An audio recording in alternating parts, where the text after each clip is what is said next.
Passionnés de valider de course au large, bonjour et bienvenue dans ce nouvel épisode d'Actu Large, l'émission où je vous résume l'actualité de la course au large tous les jeudis à 18 h.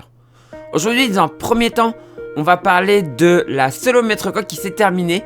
Donc on va parler du coup de la fin de la grande course, des courses, donc du parcours banane, puis du parcours côtier et enfin du classement général. Ensuite, dans un deuxième temps, on va parler de Use It Again qui repart dans les prochaines heures pour la suite de son tour du monde avec escale, direction Cap Town. Ensuite, dans un troisième temps, on va parler de la Cap Martinique, une nouvelle course en double ou en solitaire pour des amateurs sur des bateaux de 30 à 40 pieds. On va en parler, elle part dimanche. Ensuite, on va parler de la route du rhum. Ça y est, on a les 18 derniers inscrits pour la route du rhum, les 18 Willet Cards qui ont été distribués. Donc, vous allez voir, c'est plutôt cool, on va en parler. Et enfin, on parlera de Thibaut Vauchel-Camus qui a battu le record de la transmanche entre Cause et Dinard. Donc, on va en parler. Du coup, je vous rappelle que si vous voulez rien louper des prochaines vidéos, n'hésitez pas à vous abonner et à activer la petite cloche de notification. Et si vous voulez me retrouver en live sur Twitch, je suis en live tous les jours à partir de 18 h, sauf le mercredi et le samedi, même si ça va sûrement changer. Mais du coup, si vous voulez savoir quand est-ce que je stream, n'hésitez pas à venir sur mon Discord. Le lien du Discord est en description de la vidéo. Et dessus, je publie le planning de la semaine. Donc, normalement, c'est le mercredi et le samedi que je ne stream pas. Mais allez voir sur le planning pour voir si c'est le cas. Voilà.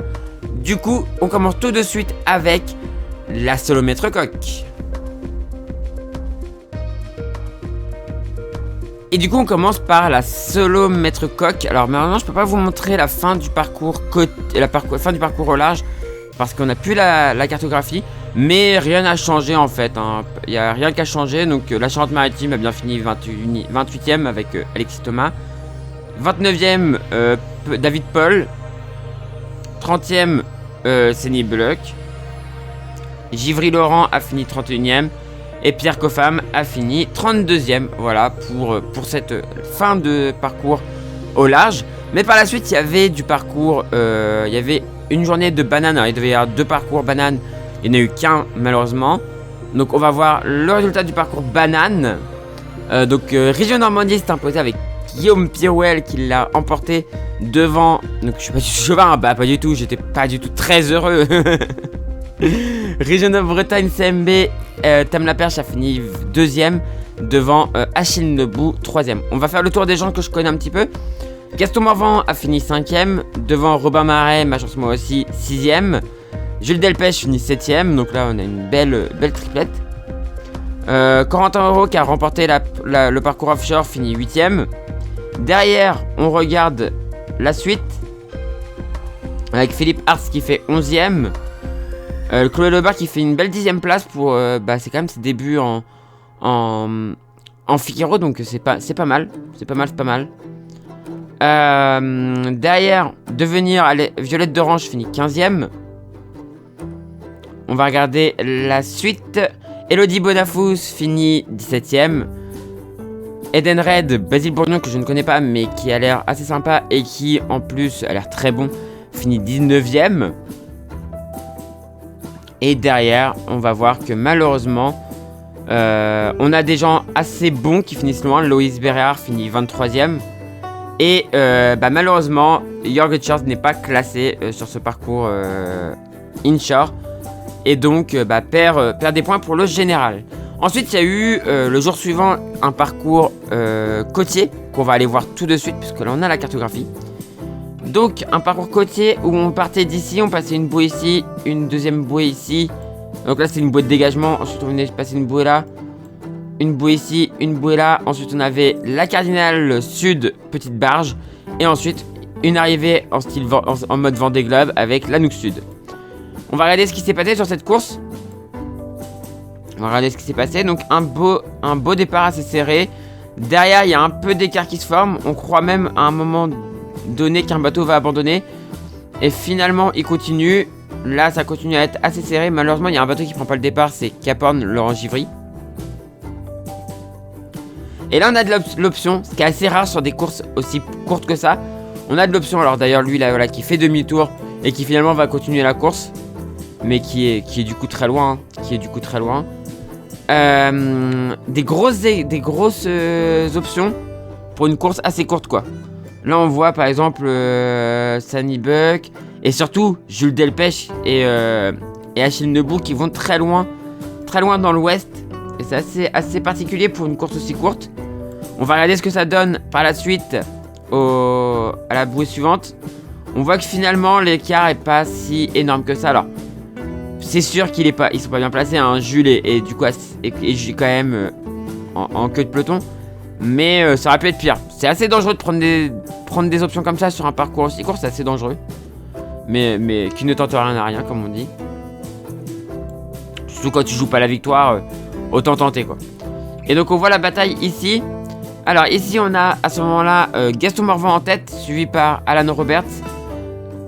Troisième position pour Tom Laperche et Guillaume Pirouel fait 4ème à ce moment-là. On va regarder la suite et on regardera ensuite le classement final. Voilà, l'arrivée. Et donc une victoire de Alan Roberts. Et on regarde les arrivées. Et de toute façon on va regarder le classement par la suite.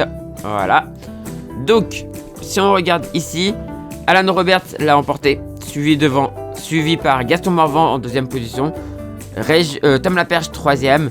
Guillaume fait 4ème avec son Région Normandie. Oui, vous remarquez que là je donne le nom du sponsor.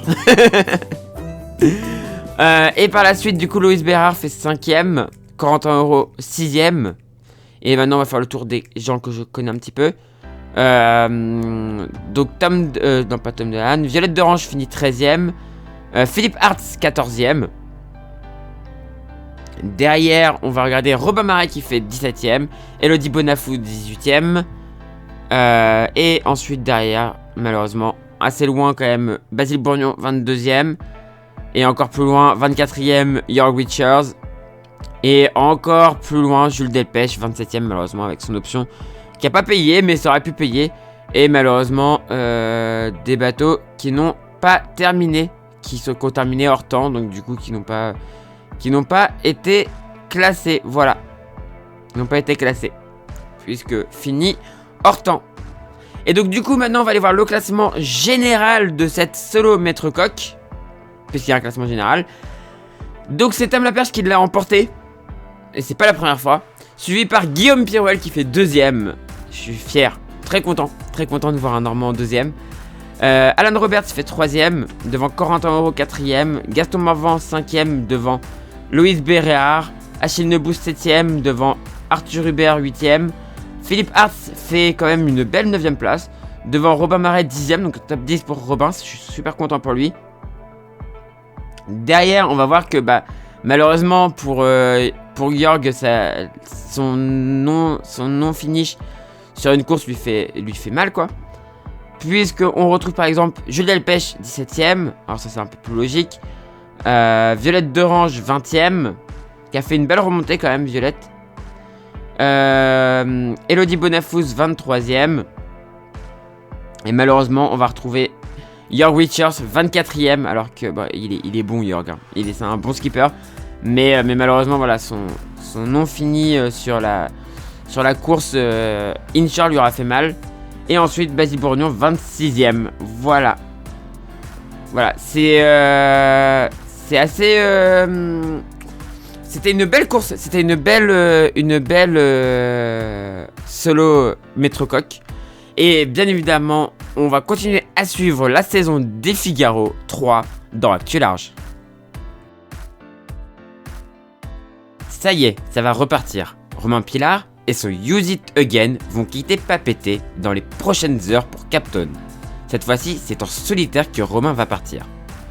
Peut-être un moyen de valider sa qualification à la route du Rhum. L'étape va être super intéressante à suivre, avec sûrement un passage au nord de l'Australie, un endroit où peu de bateaux de ce type passent. Il faudra faire attention au haut fond et au vent faible qui règne dans cette zone. Moi je vais suivre cette étape avec un grand plaisir, et on fera un point toutes les semaines dans Actu Large. Nouvelle course cette année, la Cap Martinique va partir dimanche de la Trinité-sur-Mer en direction de Fort-de-France, en laissant Madère à tribord. Il n'y aura pas d'escale, ce qui la différencie de la Transquadra qui elle aussi est une course ouverte aux amateurs. En effet, la Cap Martinique est ouverte aux amateurs sans limite d'âge, contrairement à la Transquadra. Elle est ouverte aux bateaux de 30 à 40 pieds répondant à la jauge IRC. Au départ, il y aura 15 skippers en solitaire et 25 en double. Ça va être une course super intéressante à suivre. Espérons pour les équipages et les solitaires que le golfe de Gascogne ne soit pas trop agité et que les alizés soient au rendez-vous, pas comme sur les dernières transats qu'on a suivies. Dans tous les cas, on fera un point chaque semaine dans Actu Large. Ça y est, on connaît tous les skippers au départ de la route du Rhum. Les 18 wildcards ont été donnés. 2 skippers en trimaran géant sont ajoutés, à savoir Romain Pilar et Arthur Levaillant, qui partira sur l'ancien actual. En IMOCA, 10 wildcards ont été attribués, notamment à Yannick Bestaven, Alan Roura, Damien Seguin, Rodolphe Sefo, ou encore un skipper pas encore connu qui devrait reprendre l'actuel Charal. En Rhum Multi, Philippe Popon, Marc Guimau, Roland Jourdain et Loïc Escoffier se joignent à la fête. Enfin, chez les Rhum Mono, Julien Rimers et Jean-Sébastien Biard complètent les rangs. 138 bateaux partiront donc bien sur la route du Rhum. Ça va être dément. On va suivre cette course de fou dans Actu Large. Le record datait d'il y a 15 ans et appartenait à Francis Joyon sur son maxi trimaran de l'époque. Thibaut Vauchel-Camus a battu le record de la traversée de la Manche en solitaire entre Cozes et Dinard. Il a mis 15 minutes de moins que Francis Joyon, mettant 6 heures et 8 minutes pour parcourir les 138 000 à une vitesse moyenne de 22 nœuds 5. Bravo à Thibaut qui montre qu'il est toujours en forme et qu'il faut toujours compter sur lui pour les prochaines courses, dont le Pro Sailing Tour qui commence le 11 mai. On suivra ça très attentivement dans Actu Large. Voilà, c'est la fin de cette vidéo. Comme d'habitude, petit appel aux sponsors. Si vous connaissez quelqu'un qui connaît quelqu'un, ou si vous êtes vous-même chef d'entreprise, n'hésitez pas à aller aider les skippers qui cherchent des sponsors. Ils ont besoin d'argent pour pouvoir faire leurs projets. Dans le lot, il y a des très beaux projets pour le Vendée Globe ou pour d'autres courses. Il y a des très beaux projets, donc n'hésitez pas à aller les aider. La Vol est un très bon retour sur investissement. Donc n'hésitez pas à les aider, je compte sur vous. Du coup, c'est la fin de cette vidéo. Si ça vous a plu, n'hésitez pas à faire briller le pouce en l'air, à commenter et à partager. Si vous êtes toujours pas abonné à la chaîne, n'hésitez pas à vous abonner pour ne pas rater des prochaines vidéos. Et du coup, si vous voulez me retrouver en live sur Twitch, j'en live tous les jours à partir de 17 h. Et pour savoir quand est-ce que je ne stream pas, n'hésitez pas à venir sur le Discord. Le lien du Discord est en description de la vidéo. Et du coup, moi je vous dis à la prochaine pour une prochaine vidéo sur la chaîne Toria ou pour un live sur Twitch. Et du coup, ciao tout le monde, ciao ciao ciao.